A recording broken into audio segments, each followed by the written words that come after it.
you know, if you want to find your best partner, you want the best and the worst of your mother and your father. That's something true. It took me a long time to get their hands on that.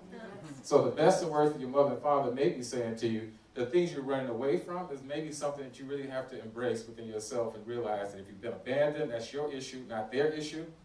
And then, like I said, you need time to know someone. So you might get all these long lists, and you know, especially the list you put in your Bible where you're going to pray on it. Oh, I love this. I'm waiting for that person to show up in my life. And they usually don't.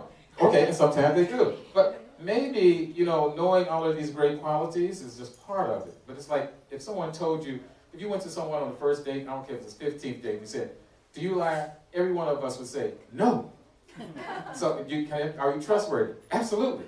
So knowing those values are one thing, but how do you distinguish those values so that I can see it walking down the street? Because I don't want you to tell me anything. I want to observe you in real life. You got to spend enough time with that person to figure out what that is, to actually see, are they trustworthy? Are they spiritually conscious? Are they health conscious? And one of the things we do in our seminars, a health conscious person, you would go in their home. They don't have to tell you they're health conscious. You're going to see things in their house that are going to tell you they're health conscious.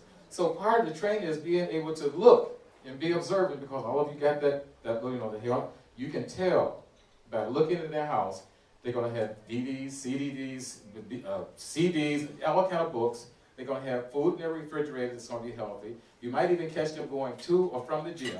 They're probably going to be around other people, because birds together flock together, who also go to the gym. And they're going to start talking about things that let you know that they're health conscious.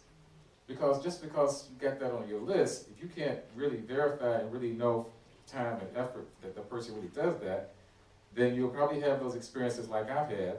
Because this is Melvin, who's been married this is my 4th marriage. So being married first time, you go like, second time, you go like, well, tell me about it. Third time, you would be too embarrassed to tell somebody you've been married 3 times. If you've been married 4 times, you know you are a loser. And as soon as you meet somebody who says, I've been married 4 times, you run. Because obviously they're the common denominator in all these relationships, and it's got to be them. So God played this joke on me and said, you know, you got lemons on your right, you got sugar on your left, and you stand in the water, make lemonade. So then I started to realize I was the common denominator in every relationship that I've ever been in. So then I started doing the work on me. And that's where you really want to start.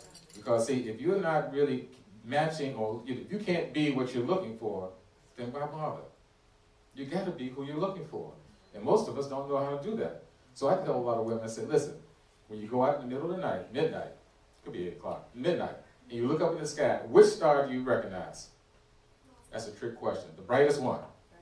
So why not be the brightest star you can possibly be and have them find you?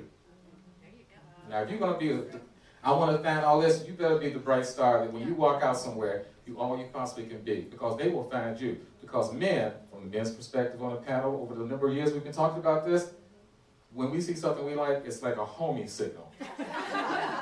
If the men are not chasing you, you don't want them. Because if we know what we want, we'll do everything we possibly can, move heaven and earth to get that. And if you don't realize that, it's not about the car, it's not about the money, it's like there's something inside of you. It could be your hips, it could be your feet, your eyes, your nose, whatever it is, it's something that just makes us go, that one. And we go crazy.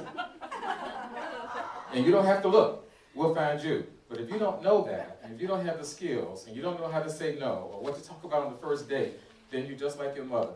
Nobody taught her how to date, and nobody taught you how to date. So part of this Man's Perspective seminar is being able to give you some insight from the other perspective so that you can really kind of see it all. That's a long intro. Julie.